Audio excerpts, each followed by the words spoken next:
Luke had surgery yesterday, and I think he's going to make a miraculous return. I think he's as upbeat as you can imagine. Very, very minimal stuff they had to do to him. Everybody was really pleased about that. And so we were really expecting him to kind of break records coming back. So we'll see what that means, but he's going to respond really well. Yeah. So this season, there was hope that he can come back this season? Yeah, we're hoping within weeks. Yeah. Was it more than just, you had said maybe a cartilage tear, was it more than just that? It was less than anything that they expected, and so everybody was really fired up about that, and they barely had to do anything at all to fix them. They went in there, took a look, and got back out of there really quick, is the way I understand it. It's not really a medical way of looking at things, but... Michael Vannett, will he be ready to go today? Or? Yes, Mike's going to practice today. You had used Luke in that fullback role. Joey Hunt got a couple of snaps. Does he get more snaps? Joey's 1 for 1. In one play, 1 touchdown. So we're going to really be judicious in when we put him in and make sure we keep his streak alive. We can, if it's at all possible. That's all I can tell you. Pete, anything that you've had to concern yourself with this week regarding Richard and what happened Sunday during the game? No, we're in good shape. Our guys have worked all that through, and we're in great shape. I'm not worried about it a bit. With Luke out, do you expect you'll be leaning on Nick Vannett a little bit more? Yeah, Nick will play more, and we're anxious. Last week was his first week back. He only played a few plays, but he will be involved extensively now, and we're happy to see that happen. As you've heard us say nothing but positive things. He's still new, he's still a new guy out there playing, but we're real excited about him. You talked about his walking ability when you drafted him. It's kind of the marquee thing that you really liked about him. But is there anything that surprised you about his game, just overall? Yeah, matter of fact, we were surprised at how comfortable he was in the passing game, getting in and out of breaks and sensing for spacing, and his hands are really, really good. Russell clicked with him right off the bat, and we saw it right away. So we were really pleased that he was more all-around of an all-around player. We were hoping he would be a Y and could be a blocker for the future, and he just showed much more than that. So that's why we've been so excited about getting him in there. Could he take on some of the fullback stuff that Luke has been doing? He could. Might He could. You've talked for a while about, going back to last year, finding a good rhythm on the road, playing well on the road. When did you kind of sense that turning for this team, that you guys could carry your game on the road again? Oh, it's years ago now. I don't even know what year it would be. Probably back, maybe it would be like 2013. I think maybe in there somewhere, we started to find our confidence a little bit, and it was after the first 2 years. So was that the third year? Was that 13 or something like that? But we just started to develop our style and the way we would go about our travel and expectations and the preparation and how that worked, and guys just got comfortable with it, and we've done all right. We can always get better, but we've done all right. What do you see from Arizona? Do they look similar to last year? Yeah, they are similar. I mean, it's the same stuff, and they're really good at what they do. If you look at their numbers and all that, inside of the final score of a few of those games, they're playing really well. And the defense is like 4th ranked in the league, and offense is putting up a bunch of yards and a bunch of stats and all of that. The issues have been turnovers for them. You look at the wins, they're +10, and their losses are -6. So it's pretty clear that that's been the issue for them, which is basically the issue for most teams. Nothing new there. Is their running attack any different this year? Johnson is really good. He's better than he was last year, just more experienced, and I think they're spotting him in, more pointedly to utilize him to make plays and do things. He's the most explosive player on their team right now. He's got a bunch of explosive plays already, averaging 5 yards a carry, and he's got 8 touchdowns. He's out there. He's having a phenomenal year. Is he the best route running back that you guys have seen this year so far? Well, let's wait till we play him, but there's no question he can do everything. He does everything, and they know that, and so they use him. So you have to really be tuned in. He'll get down the field, he'll get outside and run routes, and all that stuff. He's the most effective guy that we're seeing, in terms of catches and numbers and all that stuff. Does Larry Fitzgerald age? No, he doesn't look any different than he did 5, 6 years ago, 7 years ago when we got to the division. He's phenomenal, and he just keeps doing it, and he does so many things. You know, he's not just a catcher. He does a ton of stuff, and it's been all documented. No, he's a great, great player. Cam Chancellor, what'll his situation be this week?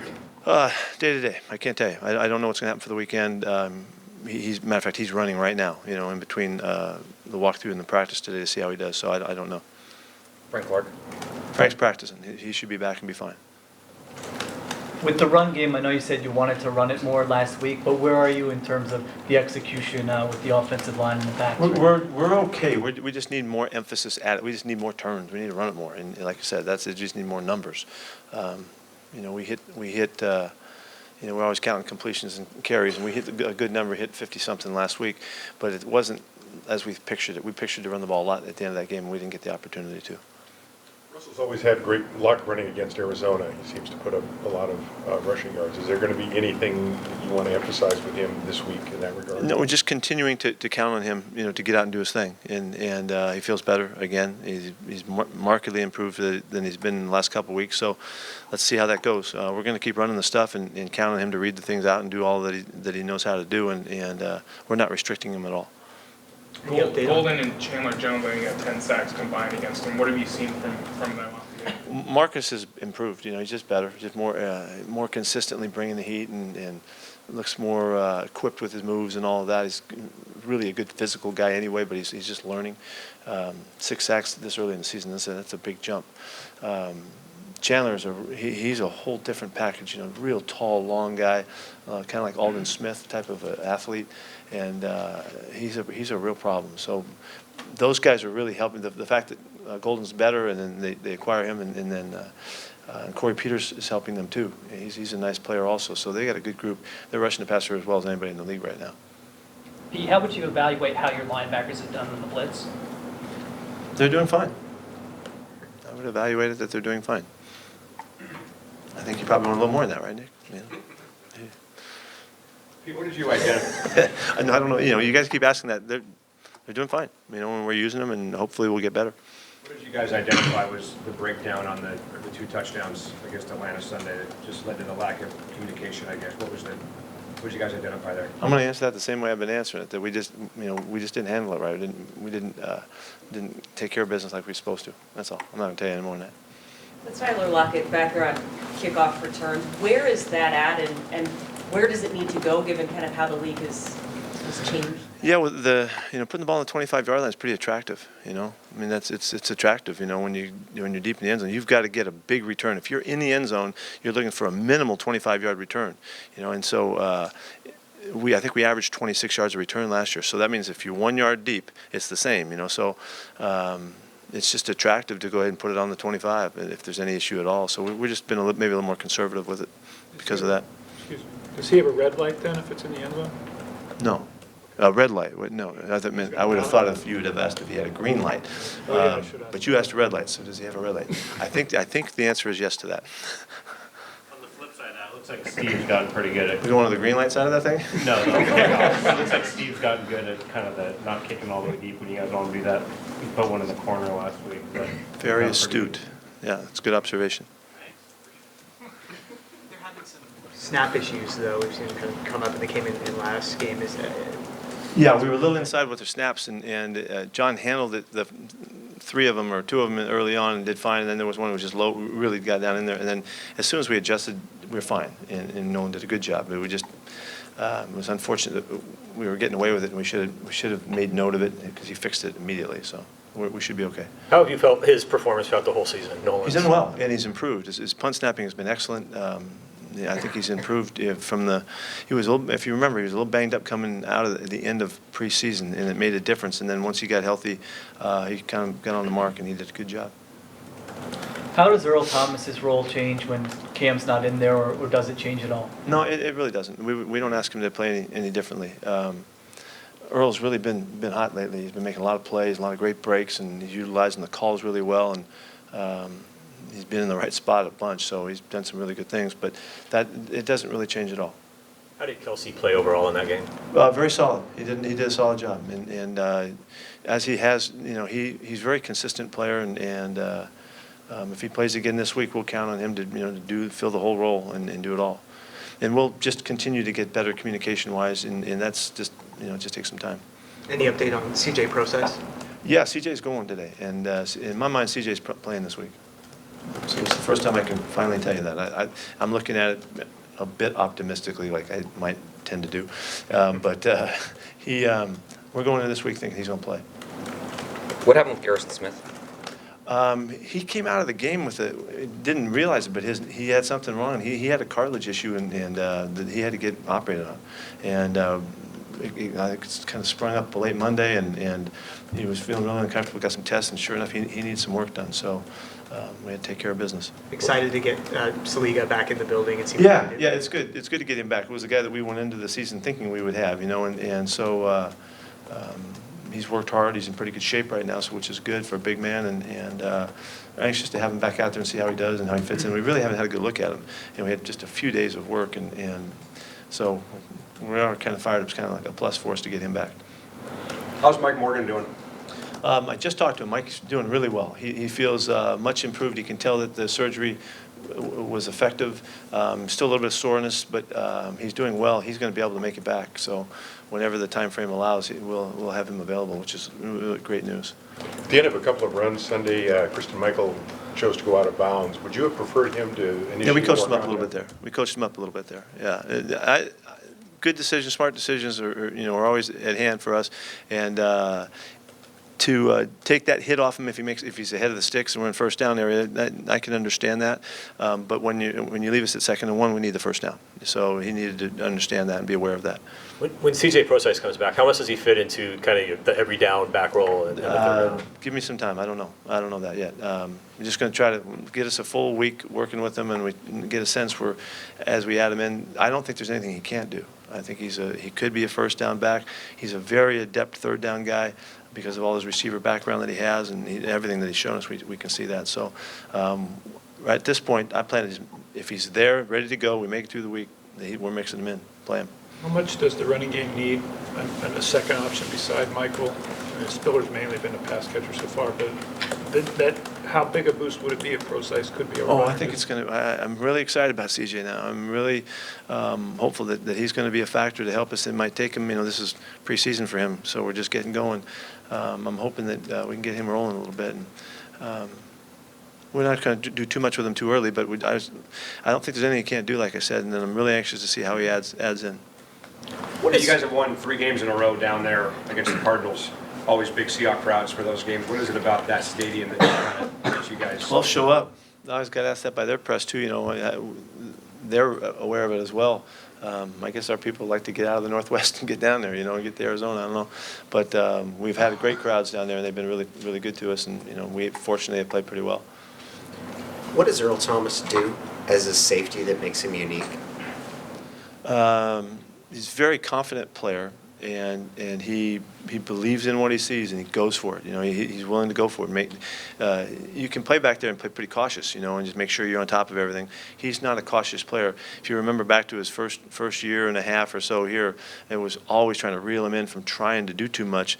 Well, he's found the balance of when to take his shots and when not to, through good discipline, good coaching, and good learning and all. He's a playmaker, and he's got a great burst, and so when he sees things, he takes off and he flashes. You can't help but notice him when he's making his plays, and he's really been on it the last couple of weeks, been pretty good. What was the key in his progress of learning to kind of reel it in and when to pick his spots? Tell him that he was going to get sat down. When they said in my office, they said, "See that seat right here? You may be there for game time if you don't get going." I had to be really firm with him and hammer it because he was just trying too hard. He gave up tons of yards his rookie season and just over, running out of his areas and stuff like that. And he was just trying to make plays. And, it was a really, I'll always remember that meeting. It was pretty classic. And he really changed and really turned. And he just let us reel him back in a little bit. And he's, the rest has been a tremendous career. Was he 100% last year? I don't think so. No, I don't think he was. And that shoulder was still bothering him, throughout the year. And I think he needed the offseason to get right and all of that. So I think you're on that.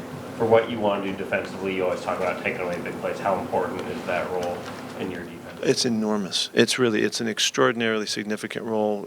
Post routes and seam routes, those happen in football a lot, and you don't see them happen much all over the years. You can probably count them on one hand if there's that many, and that's because he's been so disciplined and so strict about it, and Chris has done a great job in making sense to all of how much of a factor that is, and he's been really phenomenal. It's very subtle because you don't get any points for that, but when they just don't happen and they don't happen, it's a big deal. Have you always seen it that way in your defensive that particular role, or is it something? Yes. Are there aspects of Tyrann Mathieu's game that remind you a little bit of Earl, kind of the playmaking ability and the aggressiveness there? Will you say that again, please? Are there aspects of Tyrann Mathieu, the way he plays, does he remind you of Earl at all when you watch him? There's some similarities because they're playmakers. Those are guys that take a shot and go for stuff. Tyrann's really, really adept at making things happen, and he's always been, that's why he's in the Heisman voting as a college guy, as a DB. He was always making things happen. There's similarities, yeah. Earl's talked about how much he relies on his instincts. How do you and the coaching staff kind of cater to that, or maybe coach him differently than you might another guy? No different, no different, but just in great depth, of what's going on and all. And he's played enough football that he's seen most everything that happens, and so we're always keeping him reeled in. Though he always wants to go, he's ready to run. So we have to, keep him really strict about the stuff. And he's so fast that he can be really disciplined and then still come out and he can get on sideline to sideline on the deep balls and do those things that we love to see a free safety do. And he's really been a great product of a system that can play a guy like that to his strengths. I mean, that's what he does. He ranges and roams back there and does a fine job. How much has he helped Russell? Just Russell having to go against a safety like that? I think all of our guys have helped. And the fact that he has to play against our guys and Richard and him in the middle and all the stuff that Cam can do too, and our other corners, the press corner stuff that he's always had to deal with, the guys that make plays, you always have to be conscious of. You can't throw the ball at Richard and expect good things to happen very much. So he has that in his conscience. He knows this. He talked about Earl back in his first camp. I better not throw it over there because you got Earl Thomas back there. He had that in his mind. That means that he has had a factor in helping him understand and respect the position and what the position can do. You said Kevin Pierre-Louis had an ankle. Did he come out of it okay? Yeah, I think he's okay. He's going today, so we'll see how he does. We'll have to see how he responds. You mentioned that if Eddie had a struggle against Sunday, is that a technique thing or is it recognition? It's a growth thing. It's identification stuff, just stuff that not utilizing the right fundamental footwork at a time and stuff like that. So. Things are just going to happen because of the newness, and we just have to live with it and grow with it. And he had some great plays in the game, and he had some plays that he missed on. So, very positive outlook for that. He's going to get better. In regards to whether or not you have a defensive back corner shadow a wide receiver during a game, is that strictly a coaching call, or do you factor in what the player wants to do? Or it depends. We take everything into account, but ultimately the coaches make the decision and what we think is best. But you don't want to put somebody in a situation where they're not comfortable with it, and so there is some interaction in that. And our guys have been around enough. We have enough open line of communication that our guys, we want to hear from them. So. We've always liked to do that, but sometimes you got to consider the source, and our guys have been around enough and they know enough about the game, and they'll have an opinion about it, and we'll try to fit that all together, make sense of it. Was it a knee injury? In the first meeting against Arizona last year, you guys lost, but that was also after you began to make changes on the offense. What did you see in that game that told you were on What game was that? Do you remember? 39-32. No. What number game was that? Game 9 or 10. Yeah. After the bye. Yeah, that was after the bye? Yeah. Yeah, we had already shifted gears right then in hopes of, quickening things up. We really have, statistically, you can see the numbers really speak to that. We've done that, and protection has really benefited, of course, and Russell's has benefited as well, but he had to be a big part of that because he had to get the ball out, and we've not, matter of fact, we're quicker this year than we were last year, so we're doing well there. Anything else? Thank you.